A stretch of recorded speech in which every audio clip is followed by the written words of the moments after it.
Assalamualaikum warahmatullahi wabarakatuh. Kami dari kelompok 11 ingin mempresentasikan salah satu tugas kami, yaitu jenis-jenis permukiman dan contohnya. Adapun nama-nama dari kelompok kami yaitu yang pertama Jumadil Rizky, Stambuk F221 18205, Fajar Alamsyah F221 18155, Muhammad Ari Kumbara F221 18090, Rahmat Dwi Putra F221 18078, Abdi Setiawan F221 18153, Iswan F221 16025, Faruk Ayub F221 16141, Adiarta Rante F221 16075. Materi pertama yaitu pengertian permukiman. Permukiman adalah bagian dari lingkungan hidup di luar kawasan lindung, baik berupa kawasan perkotaan maupun perdesaan yang berfungsi sebagai lingkungan tempat tinggal atau lingkungan hunian dan tempat kegiatan yang mendukung perikehidupan dan penghidupan. Diatur dalam Undang-Undang Nomor 4 Tahun 1942 tentang Perumahan dan Permukiman. Permukiman adalah kawasan yang didominasi oleh lingkungan yang dilengkapi dengan prasarana dan sarana lingkungan dan tempat kerja yang memberikan pelayanan dan kesempatan kerja yang terbatas untuk mendukung kehidupan dan penghidupan, sehingga fungsinya dapat berdaya guna dan berhasil guna. Permukiman ini dapat berupa permukiman perkotaan maupun permukiman perdesaan. Jenis-jenis permukiman, yaitu yang pertama permukiman atau perkampungan tradisional, yang kedua perkampungan darurat, ketiga perkampungan kumuh atau slum area, yang keempat permukiman transmigrasi, yang kelima permukiman baru. Permukiman tradisional. Permukiman tradisional sering dipresentasikan sebagai tempat yang masih memegang nilai-nilai adat dan budaya yang berhubungan dengan nilai kepercayaan atau agama yang bersifat khusus atau unik pada suatu masyarakat tertentu yang berakar dari tempat tertentu pula di luar determinasi sejarah. Kita mengambil contoh, ada dua contoh, itu perkampungan tradisional Sumba dan perkampungan tradisional Toraja. Pola permukiman. Yang pertama, pola permukiman tradisional dalam Wet Semokan yaitu pola sejajar atau memanjang dua sisi. Yang kedua, pola sejajar satu sisi terhadap berugak.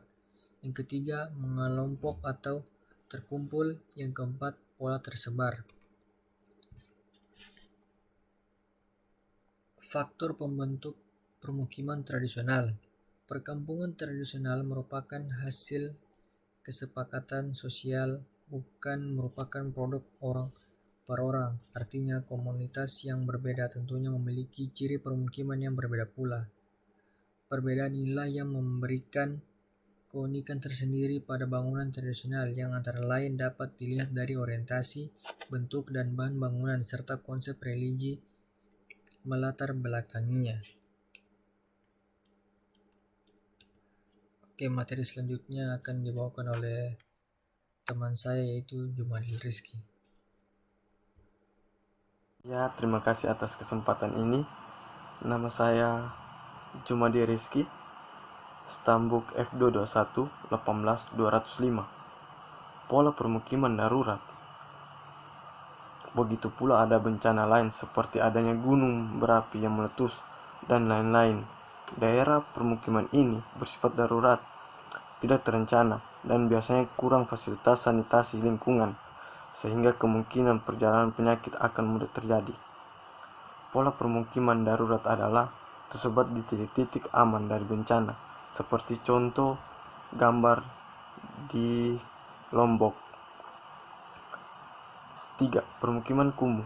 Permukiman kumuh adalah permukiman yang tidak layak huni, yang ditandai dengan ketidakteraturan bangunan, tingkat kepadatan bangunan yang tinggi, dan kualitas bangunan serta sarana dan prasarana yang tidak memenuhi syarat.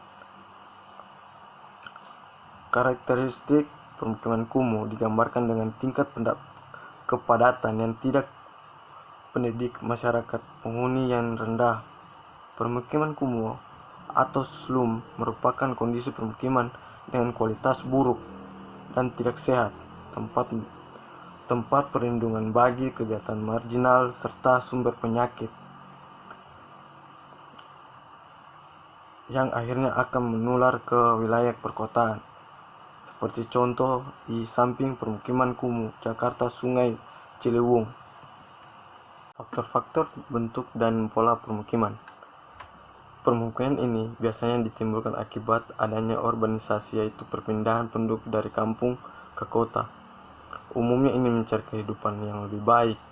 Mereka bekerja di toko-toko, di restoran, sebagian pelayan dan lain-lain. Sulitnya mencari pekerja di kota akibat sangat banyak pencari kerja, sedangkan tempat pekerja terbatas. Maka banyak di antara mereka menjadi orang gelandangan. Di kota umumnya sulit mendapatkan tempat tinggal yang layak. Hal ini karena tidak terjangkau oleh penghasilan yang mereka dapat setiap hari. Akhirnya mereka membuat gubu-gubu sementara. Ciri-ciri permukiman kumuh yang dampak pada citra adalah mempunyai pola tidak teratur, rapat, tidak ada jarak antara rumah. Sebagian besar rumah beratapkan asbes dan seng, dan sebagian kecil beratap genteng. Pada citra tersebut, atap asbes terlihat sebagai warna putih, sedangkan rumah yang beratapkan genteng terlihat berwarna orange. Assalamualaikum warahmatullahi wabarakatuh. Perkenalkan, nama saya Muhammad Tariq Umbara, Stambuk F221-18090. Terima kasih kepada saudara saya Jumali Rizky dan Abdi Setiawan yang telah mempresentasikan materi sebelumnya. Dan saya akan melanjutkan presentasi materi, yaitu dari presentasi yang keempat atau materi keempat. Ya, langsung saja. Permukiman transmigrasi. Permukiman transmigrasi merupakan satu kesatuan permukiman atau bagian dari satuan permukiman yang diperuntukkan bagi tempat tinggal dan tempat usaha transmigran. Contohnya pada gambar di samping. Permukiman transmigrasi menyebar di daerah yang sudah dibangun oleh pemerintah. Faktor pembentuk dan contohnya. Yang pertama yaitu transmigrasi umum. Transmigrasi yang dilaksanakan oleh pemerintah pusat dan atau pemerintah daerah bagi penduduk yang mengalami keterbatasan dalam mendapat pulang kerja dan usaha. Terus yang kedua, transmigrasi swakarsa berbantuan, yaitu transmigrasi yang dirancang oleh pemerintah pusat dan atau pemerintah daerah dengan mengikutsertakan badan usaha sebagai mitra usaha transmigran bagi penduduk yang berpotensi berkembang untuk maju. Yang ketiga, transmigrasi swakarsa mandiri, yaitu transmigrasi yang merupakan prakarsa transmigran yang bersangkutan atas arahan, layanan, dan bantuan pemerintah pusat dan atau pemerintah daerah bagi penduduk yang telah memiliki kemampuan. Salah satu contoh kawasan transmigrasi yang berada relatif cukup dekat dengan perbatasan negara lain adalah Salor. Ini merupakan contoh permukiman transmigrasi. Sebuah kota terpadu mandiri berada di Kabupaten Merauke, Provinsi Papua.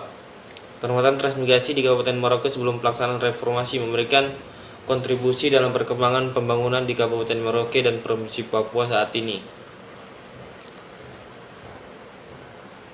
Materi kelima yaitu permukiman baru, yaitu permukiman dan prasarana wilayah di era reformasi dan otonomi daerah hingga kini belum disertai dengan perubahan mendasar dalam konsep guna menyelesaikan masalah perbaikan mutu dan keadaan perumahan dan permukiman.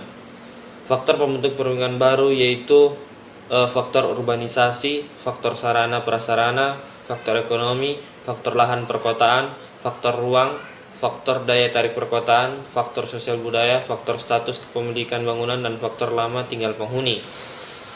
Pola terbentuknya permukiman baru.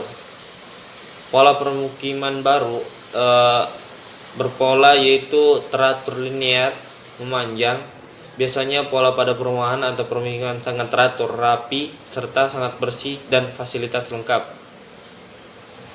Mungkin cukup sekian presentasi dari kelompok kami.